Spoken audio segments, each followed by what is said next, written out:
Welcome to Center Hice Productions. It is part two of the series from today's episode of Kapanen signing. I just couldn't get it in on one tape. Please hit the like, subscribe down below in the right hand corner. And presently tonight, the Edmonton Oilers are really putting the boots to Florida in Game 4, which I projected that they would at least win a game.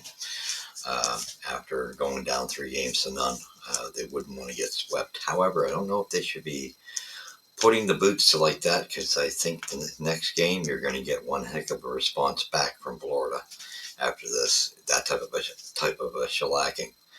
I will say also, I never mentioned my bracket. I had it partially right. I know everybody's been saying their bracket got destroyed. I was half right on the east side. I projected Florida to be at the final. I just projected that Vegas would be going up against them. That's where my west side kind of took a pounding. Although I had Edmonton going to the the semifinals, but I didn't have them going all the way. I had Vegas taking them. But anyway, that's being that. So I got half of it right. But cup winner I did.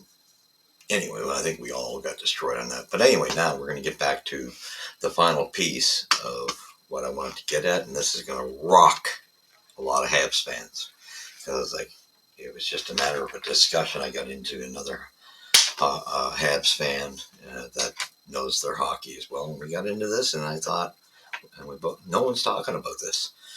It's amazing. The reporters will make up a bunch of gossip. We'll get some small outlets who like to feed off and promote. I mean, you get certain ones who go, oh, watch The Athletic and watch Basu and Godin. Yeah, it's not a bad program. However, of recent, Basu has been spewing a lot of opinions just because they're his own opinions and making it sound like it's an inside take of the Habs, and it's not. I think, and I mean, to come out with a comment, and then, like I say, you get these small, particular ones running off that you can go take a look at it, but realize it's Basu's opinion. Even he says that much, but you get a couple small podcasts that will feed off that, and that's like the gospel. No, it's not the gospel.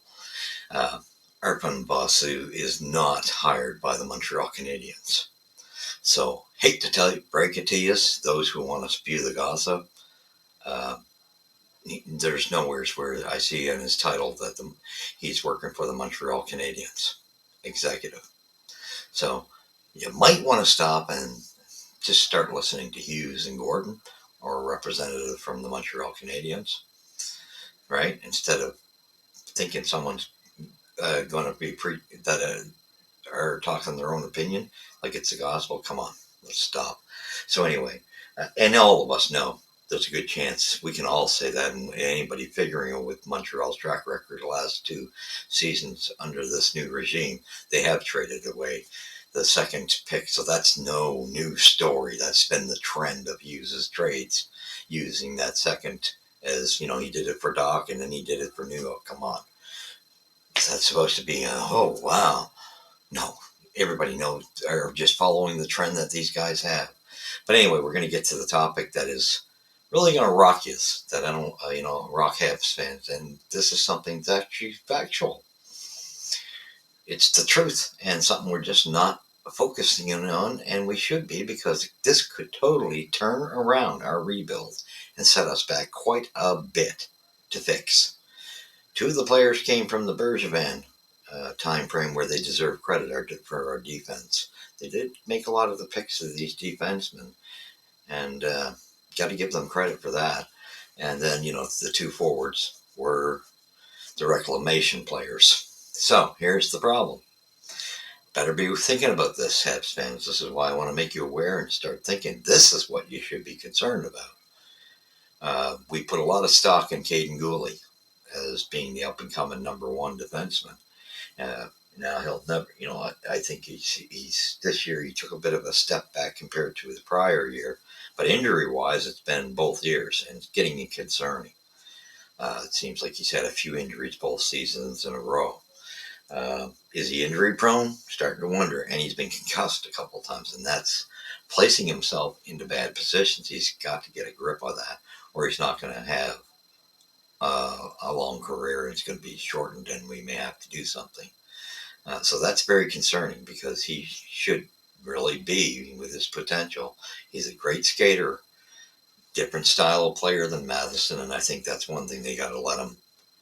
It's one. Yes, we know that they play by a system, but let him Gooley be Gooley, because the previous season when he was showing his characteristics, that's what you wanted to see.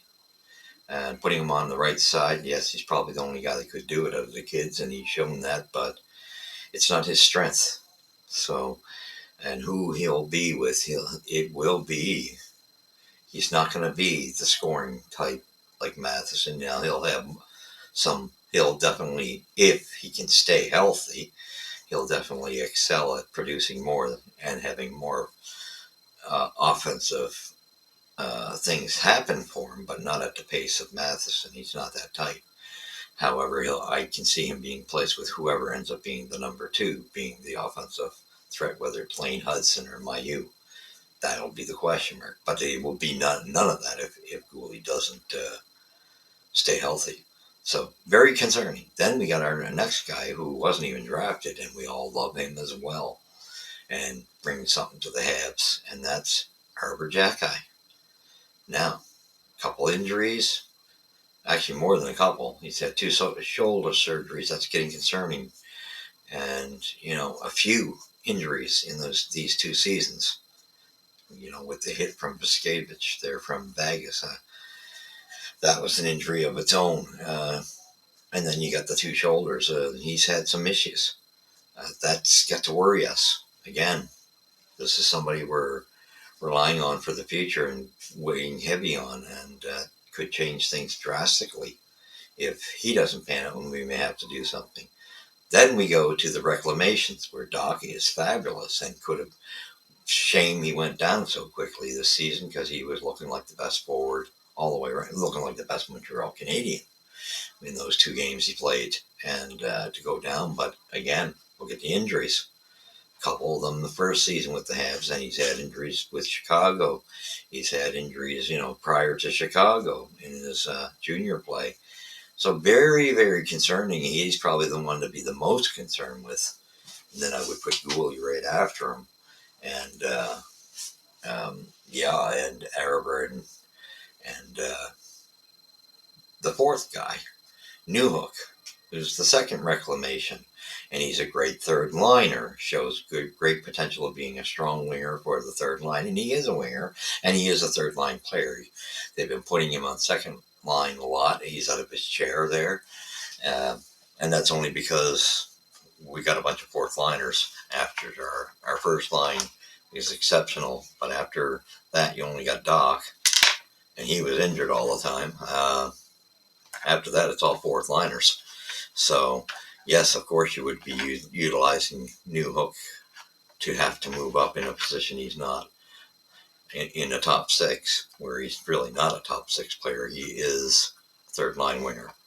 Once we get to the shape we need to be, and that's why we need our offense addressed, to get an actual second line, to get an actual third line, and to have a better fourth line. We have to address it. So with that being said, you got Newhook again. Just in this one season, he's had a couple injuries already. That's concerning. Yes, he came back, but 2 injuries in his first season. We better be aware of this, because this is kind of looking like we got 4 players right there that are key components to the rebuild that are injury prone. Huge. This could have huge implications on our rebuild, because we put so much stock into these guys. And if it ends up being that they are injury prone, it's really, this up and coming season is going to be telltale for all 4 of these players. Either, their luck changes, or some of them have to keep themselves out of positions of getting whacked. Things like that, or strengthening up. Maybe that's the case for some of them, and just got to really hope it turns around, because most concerning is Doc, and he's got so much talent, but he lost a year of development. This is huge. and it has big implications on things. And the other three, so all four of these players are extremely important to the way we've focused on rebuilding. But I will say this: we got to start making some trades that are reclamations. That's got to be over with. We can't keep going after reclamation players. It's just you can't do that. You got to get somebody who's just truly valued at a top six. That's above and beyond. It's enough. I don't want to see any more reclamation players. I'm done with that. You can see right now we're already into a situation where we've had nothing but injuries with these reclamation players. Good choices. Well, except we overpaid for Newhook, but he is a good third liner. But wouldn't have given up the first rounder for him. Just overpaid. And again, Doc was a good choice. Got the talent, but can he stay healthy? And can Newhook stay healthy? Can Gooley, who could be easily our number one defenseman, but if he doesn't get out of that concussion mode and be injured continually, it's not going to happen. It won't work. It'll set us back. Same with Jack Eye, as strong as he is. If he's injury prone the way he has been so far, we got problems. These would end up being four players that we'd have to unload. And would we get the value? Will they still carry value? This is concerning. And four of them were key players for this core group. This could set us back a couple of years in the rebuild.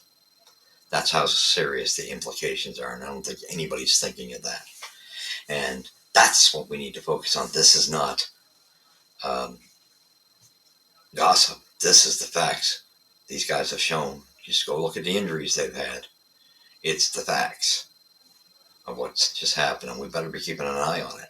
That's what we need to focus on in this upcoming season. That's why I say the draft has huge implications. So does the off season.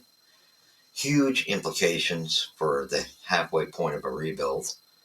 But this upcoming season is even going to be that much more crucial to see if these four players are going to still be the future, or are we going to have to move on from them? And that will set things behind schedule, because this is something we're not counting on. So that's what we need to focus on. I know this is going to rattle a lot of heads because nobody's been thinking of it or talking about it. And those are the things that people should be reporting on and discussing. These are serious issues that are right in front of our face, and that can have huge implications on where this team goes. That's why I say that this draft is going to speak volumes. Whether the one guy if we can't get him for the top six and we just have to wait till 2025, at least address the bottom six and improve it.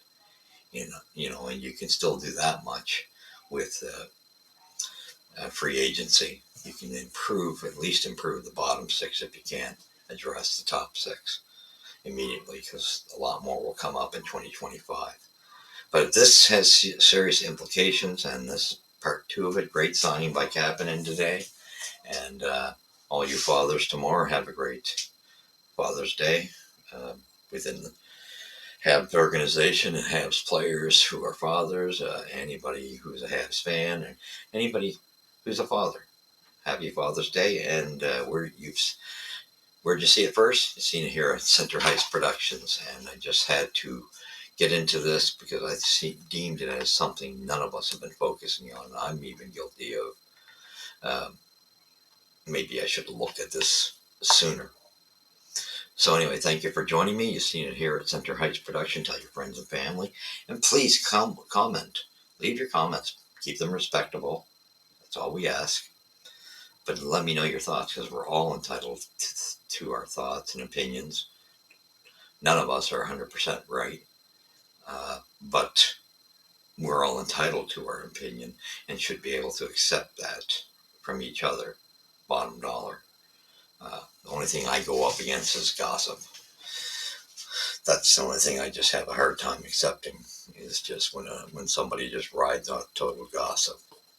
So with that being said, this is going to be horrendous, majorly. That's why we probably will be making more tapes as it goes, because for myself, I've been countering a lot of the gossip and rumor bills that have been just people pushing a lot of things they want to push just to get views, and shocks me that some fans fall for that and give them quite a following, some of these sites.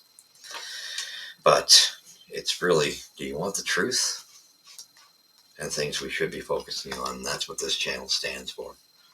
So thank you for joining me. We will catch you in the next episode. There's so much to go. I think we're only, 13 days away now from the draft, and it's so crucial. Thank you for joining me. God bless. Have a happy Father's Day.